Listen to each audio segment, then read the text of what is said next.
This is the Permaculture Podcast. I'm Scott Mann. This is the second conversation with Shaun Chamberlin about the life and work of David Fleming, and how as the editor of Lean Logic and Surviving the Future, Shaun is carrying on David's legacy.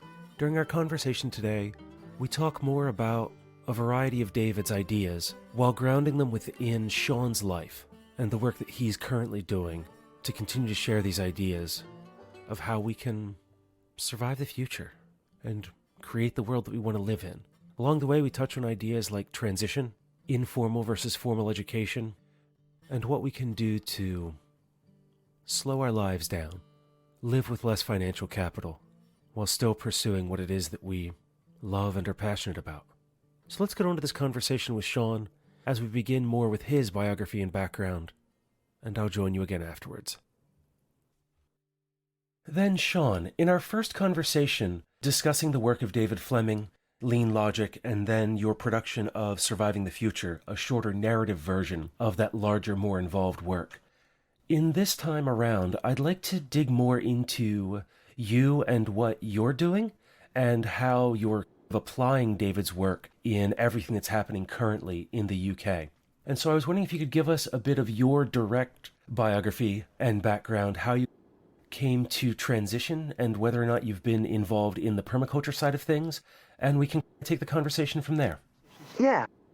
My background before all of this work was I was running a learning centre for marginalised groups. So I was working with drug misusers and people with mental health issues, particularly young asylum seekers, and running a learning centre, so helping them to acquire the skills and qualifications that they were interested in. But then in my spare time, learning about, the wider crisis of civilization, and feeling like here I am helping people reintegrate with society, but it seems like society itself might be heading off a cliff, so I feel like maybe that's what I want to engage with a bit more. And I was doing that mainly in my spare time, and as I mentioned in our previous conversation, I then found myself at Schumacher College, which is where I first met Rob Hopkins and David Fleming. Got very excited by both of their work, David's work, and the transition movement, which in many ways was being birthed out of David's work with a lot of help from Rob and Ben Brangwyn and other people. And so I got very involved with both of those elements. And not long after that, there was some feedback going to the transition network from local transition groups who were saying they were starting to grapple with this idea of energy descent action planning their community over the coming decades. And they were saying it's really hard, actually, because we know about our local resources and our local skills and our local needs. But if we're going to look 20 years into the future, we need to know more about the wider scale issues that might affect us, whether that's national policy decisions or whether that's peak oil and climate change in the world or whatever it may be. And so Transition Network was starting to look at, could we provide some kind of piece of work that sort of could feed into local energy descent action plans and provide a bit of context for them. And Rob and Ben phoned me up, I guess it was in 2007, to ask whether I'd like to undertake a piece of work around that and lead that and produce some kind of report maybe. And I did a lot of work on that, and then went to the next transition conference and was sent away with another load of work to do, and then went to the next transition. And so by around the end of 2008, I had this huge sort of piece of work, and we realised the problem is nobody really reads long reports, even if they're exactly what they're looking for.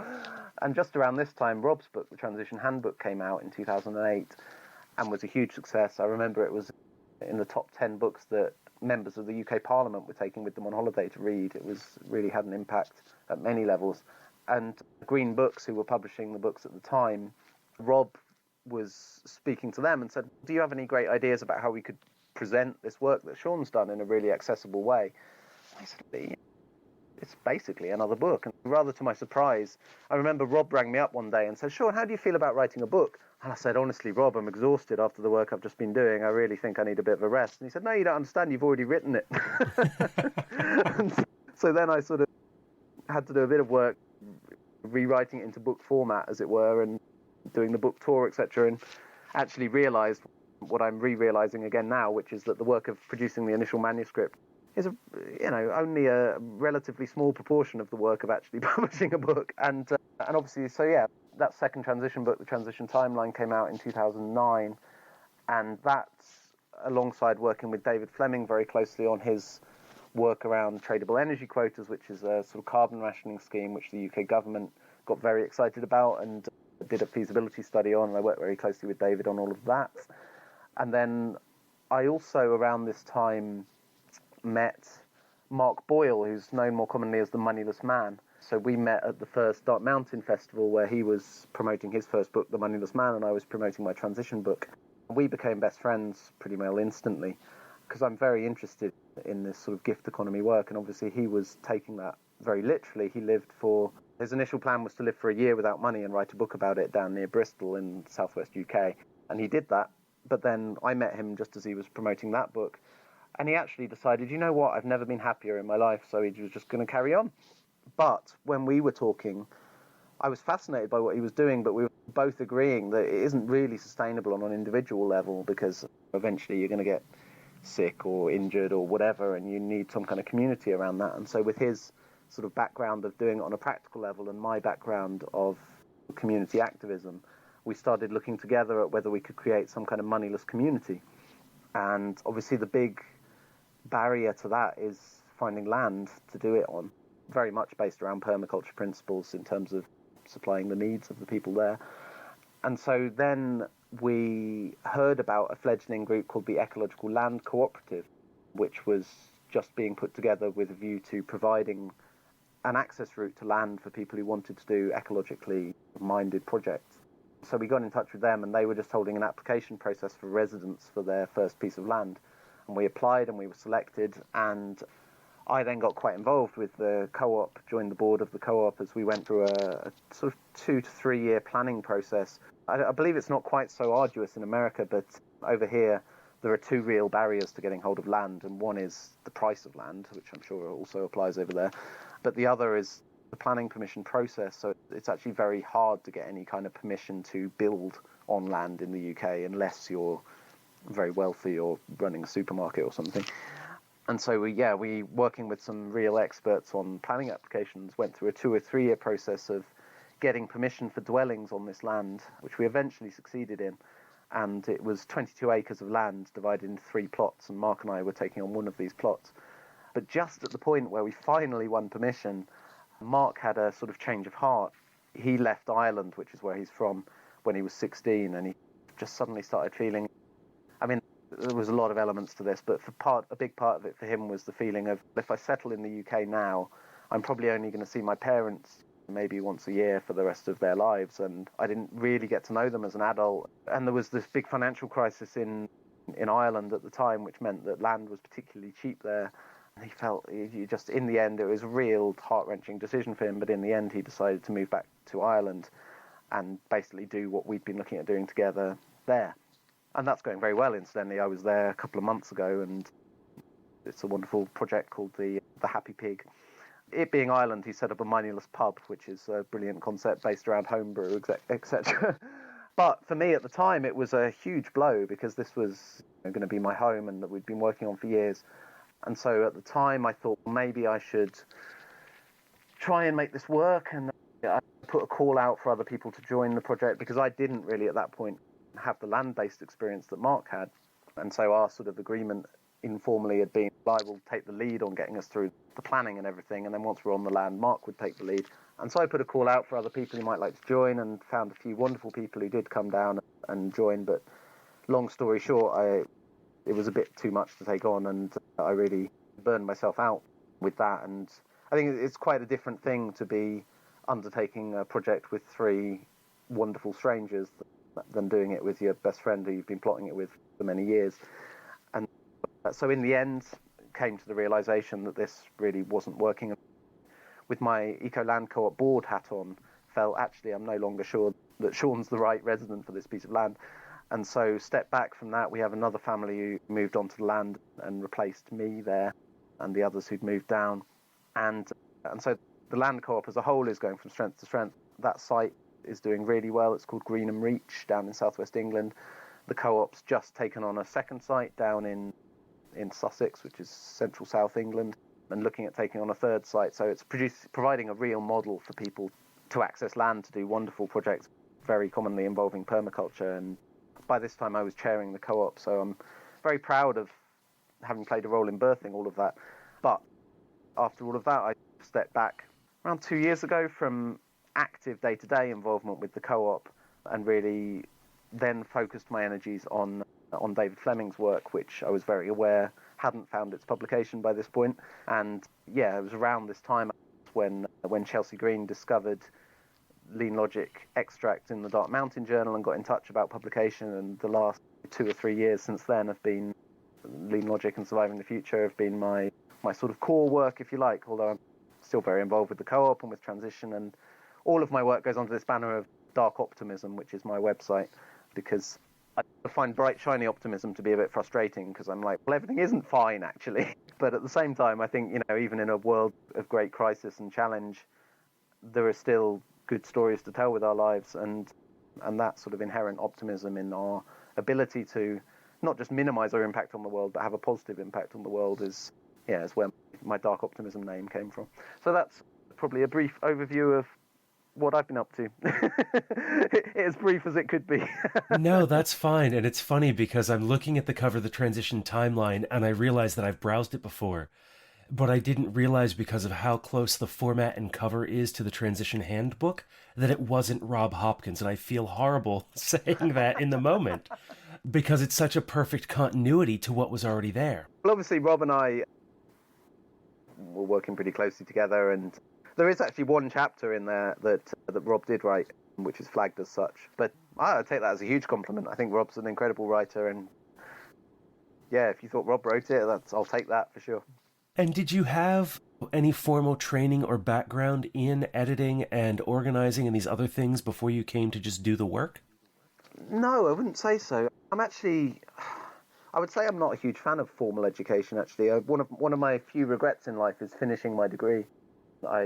After 2 years of studying philosophy at York University, I thought, this isn't that exciting, really, and I could learn a lot more doing this independently. And I had a long chat with my tutor about quitting, and he convinced me to stay on. But it feels like I could have done a lot more interesting things with that year. And since then, I remember them trying to convince me to do a master's, and I had absolutely no interest in staying in academia. And no, I've always had a real affinity for words, definitely. I've always had a love for reading and etymology and all of that. So no, I seem to have some sort of natural knack for it, and I haven't really undertaken any formal training. I've done some training you mentioned organising. Community organising is something that I have done some sort of facilitation training, and there's an amazing group called Eco Dharma who do work around working effectively as groups, and that's something I've certainly learned from some people in a sort of formal teaching environment. But no, essentially I'm a big fan of getting on and doing things. Rob has this lovely saying. He says, life is a series of things you're not quite ready for yet. And I've always thought that's quite a reassuring thought when you're thinking, what on earth am I doing? What have I taken on here? Do I really know what I'm doing? And they just think, it's okay. That's how life works. And yeah, seems to have. I'm incredibly happy with how, particularly the last 10 years since that Schumacher course, I feel like I couldn't be happier with what I've spent my time doing. And actually this concept of not quite moneylessness, but living extremely cheaply. This is one of the things Mark Boyle and I really bonded on when we first met, is that's been the key to spending all this time doing things I'm so passionate about, is I live very cheaply. I live on, I guess, £4,000 or £5,000 a year, and that allows me to spend all my time doing stuff I'm passionate about, which is very often not paid. But if you're not spending lots of money, you don't have to worry about earning lots of money, and that allows you to follow your passions. So that's been an absolute key for me in being able to pursue all these things. And what can you buy that's better than spending all your time doing stuff you're passionate about, really? And it's interesting because the figure that you mention, I've been running the podcast and living my life on around $10,000 a year. Which is probably about the same amount of money, actually. I don't know, except the exchange rate has just massively changed, of course, but that's a whole other story. And it is interesting, and one of the things that I talk with people about often, because they ask, how do I do all this? Because of the American lifestyle being what it is. And I've had to live my life very intentionally in order to do this. That it is about making decisions about, is this really where I want to spend my money?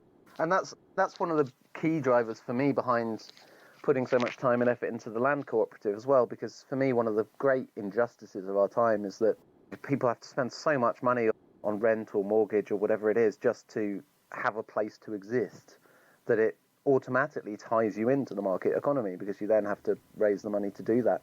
And so much of David Fleming's work is about this informal economy, and been a key secret for me is staying with friends, staying with family, and relying on the informal economy rather than monetary economy to give me a place to rest my head has been core. And it's funny, people have described it to me as their form of offsetting. They say, I don't feel great about some of the aspects of society in my life, but by giving you a place to lay your head for free, that allows you to get on with some activism offsetting on my behalf. So yeah, their form of offsetting is giving me a couch for the night. And it's interesting for me because I live in a transient way right now, moving between different sites and things, just to be able to make this kind of work. Yeah, that's very familiar to me, for sure. And that's why the land co-op has been all about providing a space where people can access land cheaply. And certainly the idea of Mark and I, we had a multi-page non-business plan for our Moneyless community. And one of the core concepts there is, I can't remember who said it, someone said brilliantly once, only human beings could invent money and then pretend they'd run out. And this idea that we're trained into in our culture that money is what you need to get by, when of course permaculturists know all too well that nature gives in abundance if you let it, really. A big part of our thinking was, if we can provide somewhere that lives in that sense of natural abundance, then people who come can stay and eat and drink and for free. And it's I remember when I first met Mark and I went down to stay with him for, I'm not sure, maybe only a week or so, and it was just a lovely experience. And then I remember when I left, I went to the local train station, and the experience of, oh wait, I have to pay money to buy my ticket to get on the train. It was surprising how uncomfortable that felt, how almost dirty it felt in a funny sort of way, even after just a week of living in a place where money was just not an issue at all. And it was actually scary how surprising it was to realize how strange it was to live without money, to realize, oh, all these things like conversations, actually we don't pay for them, but you get so easily into the mindset that you have to pay for everything that it's almost easy to forget that the informal economy is still absolutely the core of society. And we'd be horrified if our parents came around for dinner and we tried to bill them for it afterwards or something. But yeah, so yeah, as I say, that's been a real driver for me, is finding ways to enable more and more people to escape from the clutches of the market economy. The etymology of mortgage is fascinating. You probably know mortgage, the etymology of that is death grip, which I think is wonderfully explicit. But unfortunately, that's our birthright very often, whether it's in the form of rent or mortgage. So finding ways to free people from that and allow them to unleash their brilliance is something I'm quite passionate about. My passion probably shows. It does, and I appreciate that, because it was one of those things for me. I quested for so long. I was searching for something big enough to work within. And it's one of the things that I love about permaculture and doing this podcast is that originally it started as just a way to write my post-PDC education, initially by writing short pieces and things to release to wrap my brain around this information and do some additional research and reading. And then after taking a break and finding out that my audience had quadrupled in the time that I had been gone, started doing these interviews, and it's become more about listening to the stories of others and getting to draw that out of them and to try to connect in a way that we can really hear those passions. Because my life is my story, your life is your story. We all have a story to share, so why not sit down and tell them? Well, absolutely. Yeah, it's a pleasure to do so, absolutely. How long have you been podcasting for? This month is my 6-year anniversary. All right, nice. Oh, it's an honor to be here then. Thank you. Yeah, it's something like 400 episodes in the can. Actually, maybe more than that now. That was the last time I did a count when I was approaching that, so yeah. Someone will be doing a PhD on your podcast before you know it. Could be. And that mention of a PhD, your education, it's one of the things that I was wondering about, because here in the United States, formal education is very often a shortcut to legitimacy. Unless you've been doing something for 20 or 30 years, have written some books, and are recognized as an expert, it can be really hard to bring about change. But if you walk into a meeting and you can say, I have an accredited degree from this organization on this topic, that's why you should listen to me. It's like an immediate response. It's, okay, what do you have to share with us? And that was one of the reasons why I took my education in the direction it did. I was working with a career counselor at the time because of trying to figure out where to take the show. And that was one of her suggestions. She's like, look, in the United States, this is what you need to do. Yeah, it's going to cost you some money, but you find the right program, you can do it inexpensive, relatively speaking, and it jumpstarts what it is that you're doing. But it seems, though, that in the UK, I keep hearing these stories of folks who are just able to do it. And you were talking about authoring parliamentary papers with David. I think it is an issue, definitely, and it's something I've been aware of. She was a big surprise for me. As I mentioned, my transition book, I wrote by accident, if you like. I thought I was writing a report, and then it became a book. But it was quite a revelation that after I published it, suddenly I'd be getting all sorts of invitations to speak on the basis of being an author. Whereas if it had been a report, nobody would have invited me to speak as the bloke who wrote that report. And I think that was actually quite a turning point in terms of this credibility thing that you're talking about. Having written a book, and a book that someone had felt was worth publishing, gives you a certain level of credibility. And then, of course, in a way, I was quite lucky to be part of the kind of early days of transition, which then itself, by association, gave me a certain credibility, because within certain audiences, people have heard of transition, and so they're interested in me because of my relationship with that. And then similarly, David Fleming, hooking up with him. So he had already published some work on this tradable energy quota scheme, and that was getting a certain amount of attention in academia. And then just about when I met him, it went a bit stratospheric, because David Miliband, who was our Secretary of State for the Environment at the time, got really excited about the idea and decided to do government-funded feasibility study into the work. And so David, being the originator, obviously was involved in all of that. And me, as his partner in crime, was editing his work and working with him very closely on it. And so, yeah, came around to this work. In fact, the co-authoring thing was a kind of combination of the two, that David was very impressed with my transition book, and in particular the work around peak oil and climate change in there, and invited me to co-author on this report with him. And so, yeah, again, that then, having co-authored that report, gave me a little bit more credibility. And so it is something that I've pieced together bit by bit. And then, of course, as that work was covered in the media, when I'm able to say, oh, well, if you look at this article in Time magazine about my work, then again, that's something that creates a certain sense of interest in what I'm doing. And so I suppose I've taken a patchwork approach to building credibility rather than trying to do it through a qualification. But it has been bits here. And I do think the money thing is a huge thing as well. The fact that maybe you could argue that I was just really lucky that at the point where I was interested in this stuff, I hooked up with the early days of transition and everything else. But I would say more like it is the fact that, so what I actually did was, when I left that job managing the learning centre, I was talking to people, and people were suggesting, oh, you should get involved with an NGO, work for Greenpeace or Friends of the Earth or something. And I looked at what they were doing and I thought, that doesn't really excite me at all.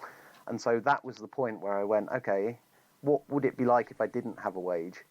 And thought that through and learnt to live very cheaply. And basically I'd saved some money while I was doing a proper job. And so I was able to live off that for what ended up being about a year, while I just cast around looking for exciting things and reading a lot and hanging around on websites like Energy Bulletin at the time, which is now resilience.org. And it was through all of that and through reading a lot of dross and some gems that I discovered transition. And so I tend to think if you can create that time and that space in your life to engage with the things that really excite you, then there's a good chance they're going to excite other people too. And that was probably in many ways, as I say, this Schumacher course 10 years ago was definitely in many ways the place where I discovered my peer group, and all of my whatever credibility I might have has flowed from that. I do still get people trolling me sometimes, like people who don't agree with where I'm coming from, saying, who is this guy? He's got a degree in philosophy and he's here talking to us about carbon rationing, and he's not trained in economics, and who the hell are you? But I don't get a lot of it. It doesn't really bother me particularly. I just sit down and actually talk with economists perfectly happily, because I think formal education is often, in my experience, and I'm sure people have had other experiences, but in my experience it's very often a very slow way of learning something. Whereas if you're actually very passionate about something and you hook up with an amazing mentor like David Fleming, I would say to him, like, how do I get a grip on economics? And he'd say, what is economics really? It's about who does what and who gets what ultimately, and all the questions that flow from that. And I thought, okay. And then he would say, oh, go and read this book and go and read that book. And that was a far more for me anyway, that's far more engaging to do this kind of self-directed learning and read a book because you just really want to read it and you really want to know what it says, rather than because it's on your reading list or you've got to write 3,000 words about it or whatever else. I found that a very frustrating experience. But when you're motivated by the desire, and in fact the entry on education in Lean Logic makes a very similar case, actually, now I think about it. That if you're driven by your passion to know about something and to make something happen, then any resources that you find you're going to use. Whereas if someone just throws a bunch of resources at you and says, get on with it, you don't have the motivation. It's the motivation that's the key thing in learning, I think. And once you actually get into the conversation and someone finds that you're worth talking to, then they don't really care what your qualifications were anymore. All they ever are, as you were saying at the start, is a way of getting your foot in the door, really. So if there's a way of getting your foot in the door that doesn't involve what to my mind would feel like a lot of wasted time going through a formal education process, then I'll take it. But I'm sure, some people, if you find a great teacher and a great course, it can be a wonderful thing. My 2 weeks at Schumacher College were, in a sense, formal education. I signed up and paid for a course of education there, and it was absolutely the most life-changing experience of my life. That can obviously exist and be a good thing, and PTCs are, in a sense, formal education. But I think a lot of mainstream formal education is about educating people to fit into a system which I have no desire to fit into, and that is probably why I felt so frustrated during my degree. I can appreciate that feeling because that was one of the things. I was originally studying computer science in the mid-90s, and while I was studying that, I was involved in internships over my summer and winter breaks that were paying me a very livable wage, mostly on the knowledge that I was learning on the job, as opposed to what I was necessarily engaged in my coursework. Though I do have to say that the piece of it that's interesting for me was that there was that feeling of being part of the system. And I've heard this idea that now a 4-year undergraduate degree is part of this K through 16 program, that we're no longer K through 12 because of how many jobs are requiring. What's this K through? I'm not familiar with that terminology. In the United States, our primary education before you go to college is K through 12. So kindergarten through your senior year. There's this extension, then the idea that your undergraduate degree, your bachelor's degree, is 4 more years of education, so it fits into this K through 16 model because of how required they are. And it was only in attending grad school that I no longer felt like I was being pushed into a box to learn what my instructors were trying to force upon me within that setting, and that it was very much about what do I know, what do I want to learn, and how can I tailor the program to my own education. And that's where I really like what's emerging within the permaculture community, is that we're talking about new ways to offer the PDC. What are different areas of focus that we can include in this as we start to move permaculture further and further from the landscape and talk more about social systems, community building, economics. And it was a conversation with Penny Livingston Stark, who's a member of the Permaculture Institute of North America, that really, like, the core of permaculture can be taught in a couple of days. The strategies, the techniques, the ethics, the underlying philosophy. And then it's how do we fill that out then to reach the 72 hours? And it's just being able to include more about transition or some of these other things from Surviving the Future or Lean Logic. One of the things that I commonly think about that's like the tagline for the podcast is about creating the world that we want to live in. And with all this work that you've done with the transition timeline, with bringing Lean Logic and Surviving the Future into the world, especially now that David has been gone for almost 6 years? Yep, coming up to the 6th anniversary, yep. Where do you see your role in all of this, and with things happening in the UK with the Brexit vote and the impact that could have? Where do you see your work within the umbrella of transition and permaculture and Lean Logic taking you? I don't know, is the short answer. So one thing I haven't mentioned, which is quite a huge thing for me on a personal level, is that 3 weeks after David Fleming died very suddenly, my fiancée died very suddenly, Maria. And that was obviously a huge moment in my life that month, to lose basically my sort of partner in crime on a work level, if you like, David Fleming, who I was very actively collaborating with daily, and my sort of romantic partner. really knocked me for six, and then having to go straight into getting this parliamentary report finished without David and doing justice to that. And really, yeah, that experience of grief has been a huge part of my last, coming up for 6 years. And a friend said something to me that was incredibly helpful, and a lot of people utter a lot of platitudes, but he said the best way that you can honour people that you love after they die is to keep alive what was best in their lives in the world through your own life. And so I've done that in various ways for Maria, and with David it was very clear to me that the obvious way to do that was to get his book out there. And in many ways, while I've been involved with many wonderful things over the last 6 years, this sort of feels like the closing of a chapter for me. I suspect, given the glowing reception that Lean Logic and Surviving the Future are having so far, that I'm going to be doing quite a lot of talking about them, which is wonderful, because Lean Logic is one of my two favourite books of all time, so it feels a real honour to be affiliated with it in such a strong way.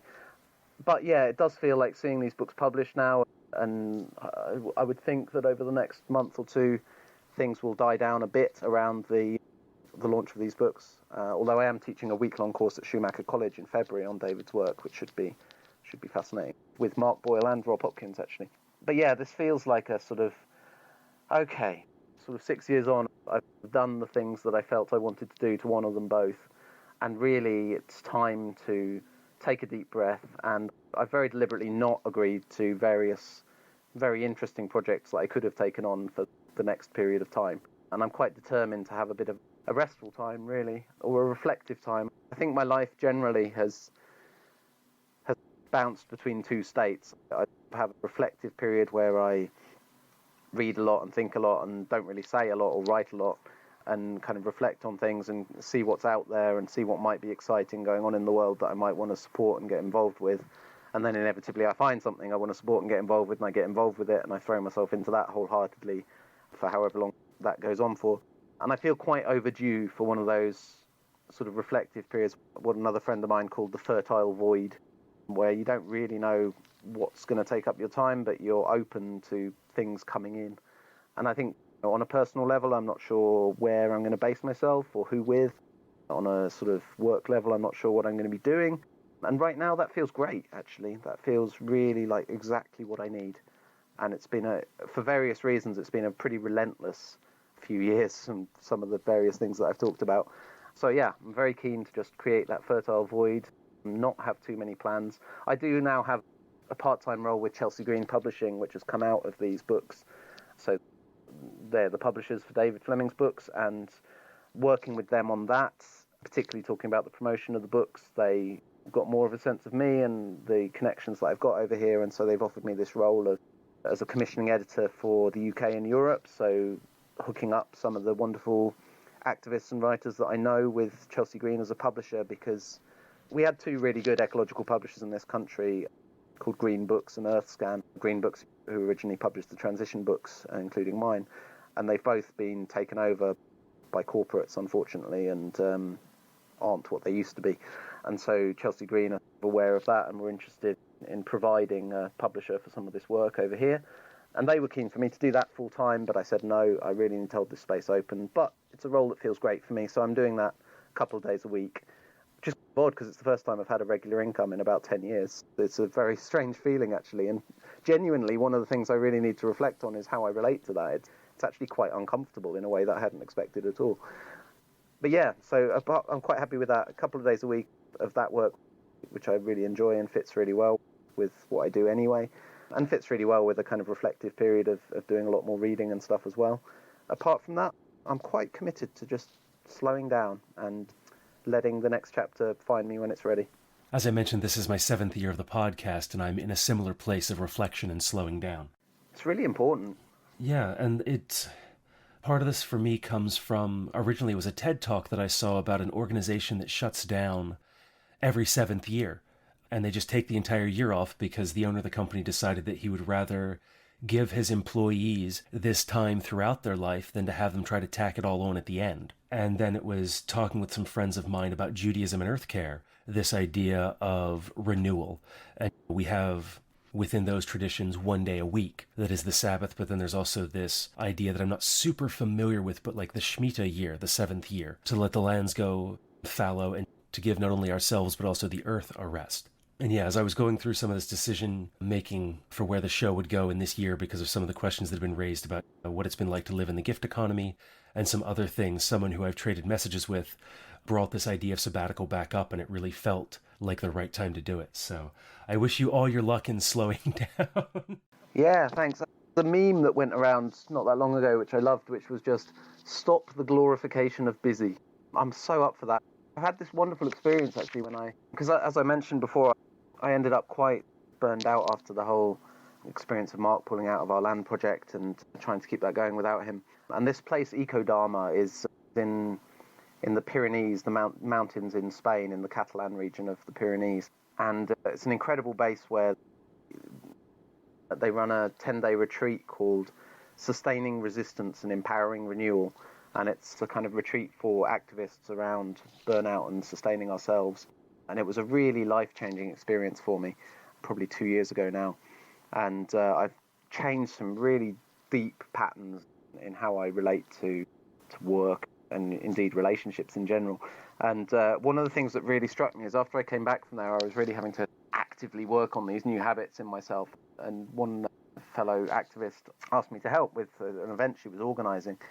And I said, you know what, I'm going to say no to that because I feel like I'm as busy as I want to be right now. And it's not that I couldn't do that, but I'm just trying not to make that the bar as to whether I say yes to something, whether I could possibly do it. And I expected her to be quite disappointed and maybe a bit resentful that she was working really hard. And actually she turned around to me and she said, thank you so much. And I said, what do you mean? And she said, I really needed someone to model that for me. And that's happened several times since, and I think it's something that we really struggle with. And I think as well, like for me, on a personal level, I was very involved with climate change and getting quite deeply embedded in climate science and working with scientists. And as you might know from the Transition Timeline, that has a sort of popular translation of climate science section in it that I work quite hard on. And I really felt the urgency of that. I thought, wow, this is our kind of one chance to really make the hugest impact on the shape of the future. And that really drove me pretty hard, that sense of, wow, probably earlier generations didn't really understand what was happening, and future generations, it's going to be too late to do anything. And this is the core moment for this huge decision. And now I feel like actually it was, and we blew it, to be honest. I feel like it doesn't really look like we are going to head off runaway climate change unless there's some huge collapse scenario. And in a weird sort of way, that's taken a bit of the edge off the urgency for me. I sort of feel like running even harder now doesn't quite seem to make sense. And it seems like if I carried on doing the things, I suppose for quite a long time, it's only really made sense to me to work on things that seem helpful, both in a kind of great turning scenario and in a actually society just plows headlong off the cliff scenario. And things like transition and David Fleming's work and the land co-op, to me, they make perfect sense, regardless of how we predict the future. Our job is not to, if I was born into a scenario where there are huge kind of terrible things going on in the world which I can't actually change, I'm not going to beat myself up too much about that, but I am going to get on with trying to make the world a better place in whatever way I can. So yeah, I just, on every level of myself, slowing down feels like the appropriate course of action right now. And I was going to ask you about where you see lean logic in David's work taking us, but I feel that you answered that in your personal response of this. Yeah, I think David, there's a wonderful entry, which actually is quite a short one. I could even read it. His entry on success, I think, is amazing. He says, do you really think we will get through all this and come in due course to a time of resilience, manners, and harmonic order? Don't answer that question, for you may discover to your cost that your answer is either a self-fulfilling or a self-denying truth, and that both count against us. If we deny that there is a livable future, then we will do little to secure one. If we affirm it, we come into other troubles, such as complacency, an optimistic view that what we are doing now is all that is needed, an iconic focus on the simple solution, or the constant anxiety of life on the edge between hope and doubt. Positive thinking seems to be the right thing in the circumstances, until you notice the wreckage. Instead, Think of what happened to Orpheus and Eurydice. Eurydice, you may remember, died after having been bitten by a snake, and Orpheus went down into the underworld to recover her. The goddess Persephone agreed to let her go on condition that Orpheus did not look back at her as she followed him. Unfortunately, he forgot about this condition. He did look back, with the result that Eurydice vanished forever, and Orpheus was torn to pieces by angry women who threw his head into the river Hebros, where it floated downstream, still singing. That is, make the intense commitment.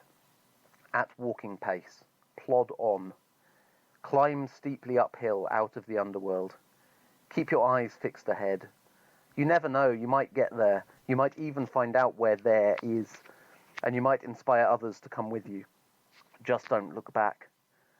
We do not need to choose between hope and expectation. What matters is to keep hope alive, which we won't succeed in doing if we are constantly checking up on it. It is not certainty that sustains our focus, but the ambiguity that comes to us, for instance, in the prayer from another ancient moment of commitment against the odds. Quote, Lord, I believe, help thou mine unbelief. And I think that says it all, really. I think David emphasises throughout that there's no need to agree on the shape of what the future is going to look like. And someone told me when I was working on the transition book, actually, the one thing we can be sure about in the future is that it won't be what we expect. And what matters is plodding on. And yeah, I mean, you mentioned earlier about Brexit, and that's something which has actually come up a huge amount during the book tour that I'm currently in the middle of, or towards the end of, because I think that, for me, I found Brexit an interesting thing, actually, the vote. Brexit itself, of course, hasn't happened and possibly may not even happen, but in terms of the vote, it was the first thing I'd been asked to vote on as a member of the electorate that I didn't seem pretty clear to me which way I was going to vote, or indeed whether I was going to vote, because I've never felt any sense at all that I could bring myself to vote for either of the main parties here. And so I've always voted Green, not because I think voting's actually a particularly important thing that we should spend too much time worrying about, but I'm willing to spend a few minutes posting out a vote for the people that I know within the Green Party who are doing really great work, and then I get on with what I'm doing for a better world. But Brexit, I wasn't clear. From a transition point of view, I thought I'm up for relocalising and bringing control back to as close to the local level as possible on the one hand. And I look at some of the things the EU's doing, like some of the trade deals and things, and I think, well, that's despicable and I want nothing to do with it. On the other hand, I look at British politics and it's probably more poisonous than European politics. So I thought, well, actually, if I vote Remain, then I almost do it with an apology to the rest of Europe for inflicting us on them. But yeah, I found it a very sort of confusing thing, which is why I've been a bit fed up with the media, the mainstream media here, which has been very poisonous and sort of name-throwing back and forth, like saying really commonly in the left-wing press that anyone who voted out was either a complete idiot or a racist, which I just don't find to be true at all. I know lots of people who voted out for perfectly respectable reasons, and as I say, it wasn't clear myself which way to vote. But I found, obviously being completely immersed in David's work at the time that all the Brexit debate was happening, I actually found it speaks to it really clearly, which is interesting when he died 5 years before Brexit was ever a thing. And he writes in particular, I think, a lot about, I mentioned, I think, in our previous conversation about how his work seems to speak equally to self-identifying right-wing and left-wing individuals. And I think one thing that's spoken a lot to the Leave vote has been his work on identity. He talks about how a nation is a root for identity built through long association with a particular place and a culture which many generations of our forefathers and foremothers have shaped and defended, and even how if a nation is defeated, eventually it very often manages to come back into being with this sense of renewal and justice, that it has some kind of existence in the minds of its people, and it gives an identifiable meaning to this sense of we, the idea of a national interest. And then one of the things I found confusing was that we've also had a big debate going on for several years about Scottish independence from the rest of the UK. And the majority of environmentally minded left-wing people seem to be very clear that Scotland should leave the UK, but the UK should not leave the European Union. And I've been quite interested in why that is, and I've talked to some people about that and not really got that clear answers. But one of the attendees at our book launch event in Oxford was an English woman who lived in Scotland. And she was saying it's been really striking to her how different the Scottish sense of we is from the British sense of we. And that the Scottish sense of we is much more inclusive and much more friendly. And we've had the Scottish Prime Minister talking very openly about her disgust with the British government's approach to immigration. And she's been saying how absolutely they regard their immigrant population as being Scottish. And that, in fact, all Scots were immigrants, just, and in particular in America, of course, all Americans were immigrants. And so, well, apart from the natives. And this sense of we and what it means, I think, has been absolutely core. And David's work speaks really powerfully to that sense of community identity and national identity, indeed, as being a really important concept, which I think, I'm not sure how familiar you are with British politics. We've got this UK Independence Party, which is a sort of verges on soft racism, fascist kind of positions, and yet has had a real huge number of people voting in support of them. And I think part of that is because they're the only people who are articulating a lot of these ideas that people do resonate with about their collective identity. And this is one reason I'm so proud to have been involved with David Fleming's books, because I think more than just a route to understanding the causes of the majority vote, I think Fleming's work lays out a really progressive, practical vision of actually what a positive Brexit could look like. If we are going down the Brexit route, I think we need to reclaim that from the kind of xenophobia and racism that sees that as a vindication. I think that we've had a lot of surprising election results, whether that's Trump coming through as the Republican candidate in the US, or Corbyn being selected, a very left-wing candidate being selected as the leader of the UK Labour Party, or of course Brexit itself. And I think maybe the common factor behind all of these is this rejection of the status quo. And the fact that the kind of globalized neoliberal market economy that David rails against is not just destroying our collective future, but also destroying the present for an awful lot of people, grinding people into the dirt right now under this banner. I don't know whether this has crossed the Atlantic, but this banner of austerity that we have here, which a lot of people characterize as sort of neo-feudalism, where the government's just relinquishing all responsibility for taking care of anybody.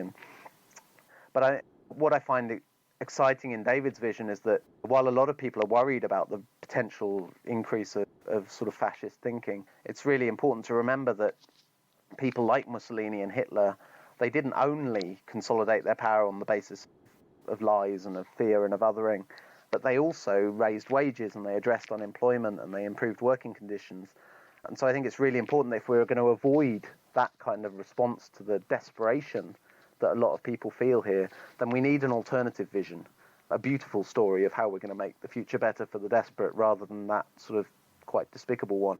And for me, that's what David Fleming's books offer.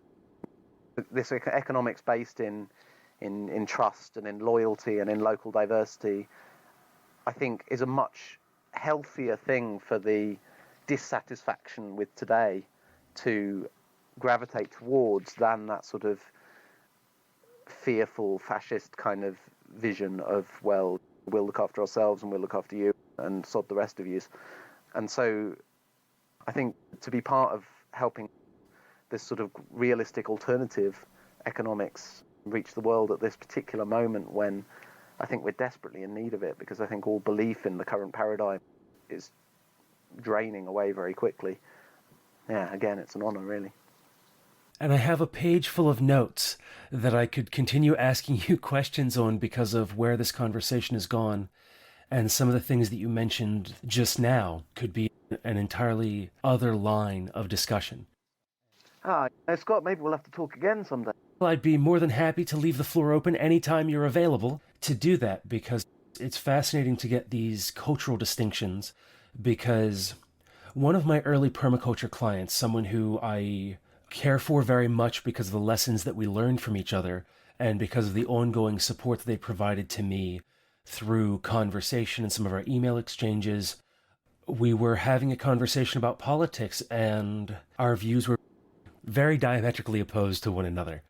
But as we really started talking about the things that we cared about, we realized that it was just the way that the rhetoric was couched within our political climate that caused us to feel so divided.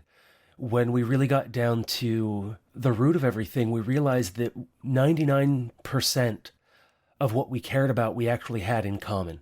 And that was the place where we really became human for one another and have been able to have some great conversations about family and everything else that we care about. And have got to a point where we can agree to disagree. And I think there may be a reference to this in Lean Logic about how this idea of arguing to win is really a relatively recent idea. That throughout our cultural history, that we would get together, and I like that idea that you mentioned about getting drunk to consider something. We would get together and have some kind of a festival, and to drink and to share food with one another, to break bread, and to have these really hard conversations. But at the end of the day, we were still members of the same community. We might disagree, but it was in the space between the disagreement that we found understanding. Yeah, it's in this entry on shifting ground. Is that and yeah, absolutely, you're right. And I think that's one of the things that comes out in his work is this sense that it's through the difficult times that we learn what it is to need each other.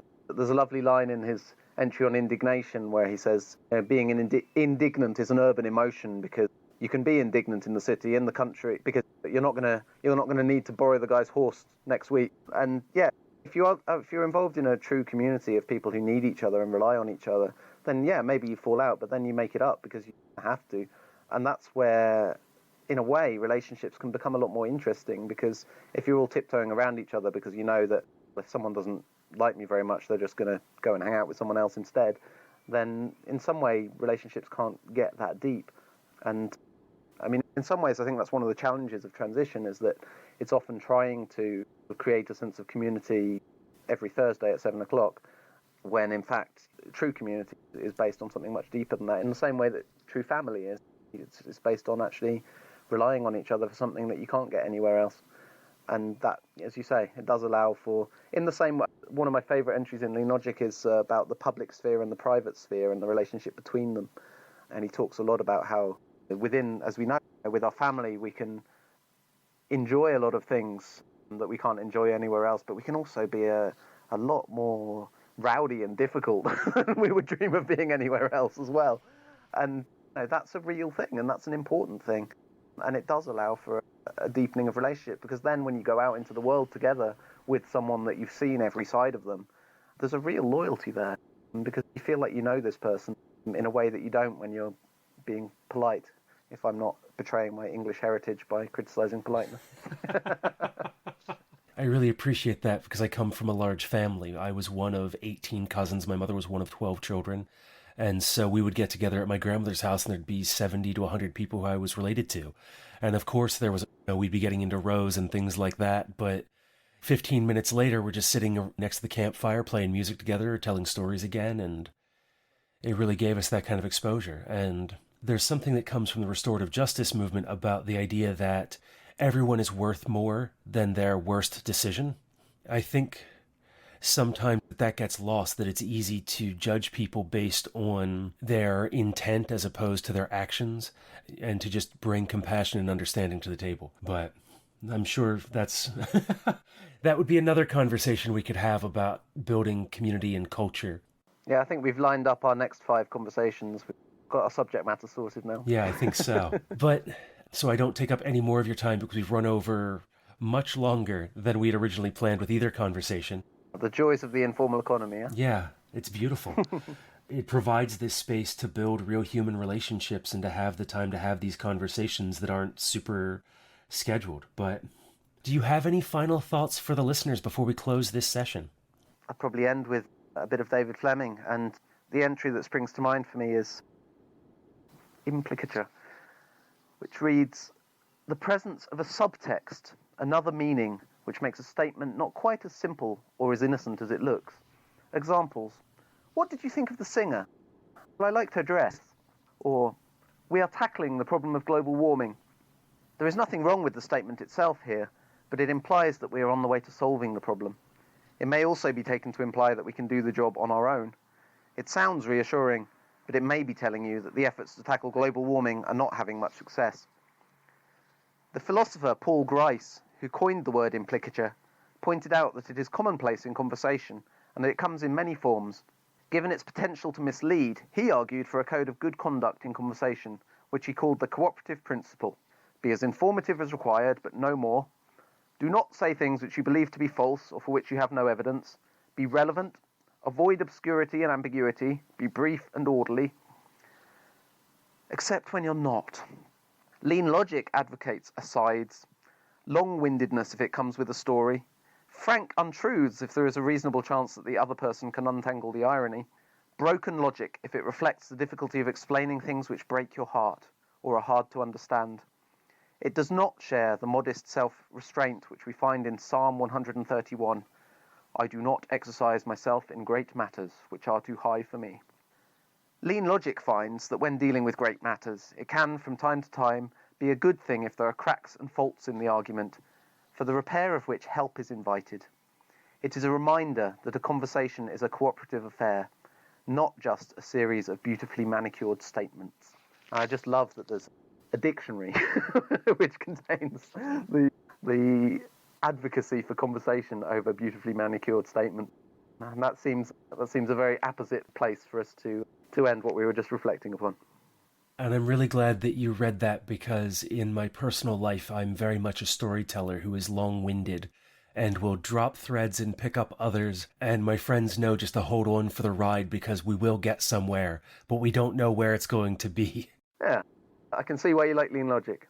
Yeah, I really do. And it's like an offline Wikipedia for creating a regenerative future, with the way that one word can lead you to a next because of the asterisks in the text that tell you that this word is defined elsewhere, as well as each of the entries having references at the end for other pieces within the book that you might be interested in that weren't necessarily used or defined within that entry. One of the reviewers said that David Fleming's not necessarily convinced that the internet will survive far into the future, but she wasn't so worried about that anymore because she had lean logic.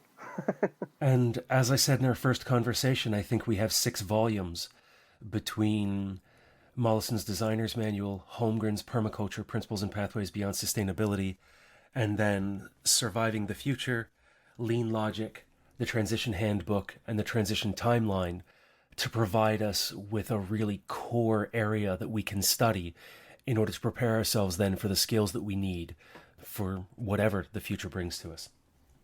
No, that's not a bad grounding, I would say.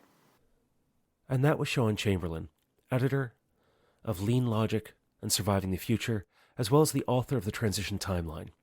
You can find out more about him at his site, darkoptimism.org. In the show notes, I've also included links to Chelsea Green Publishing, where you can pick up a copy of Surviving the Future or Lean Logic. What I like about this conversation with Shaun is that idea of dark optimism and all the choices that he's making in order to live his life in a particular way are realistic to the situation that we currently find ourselves in.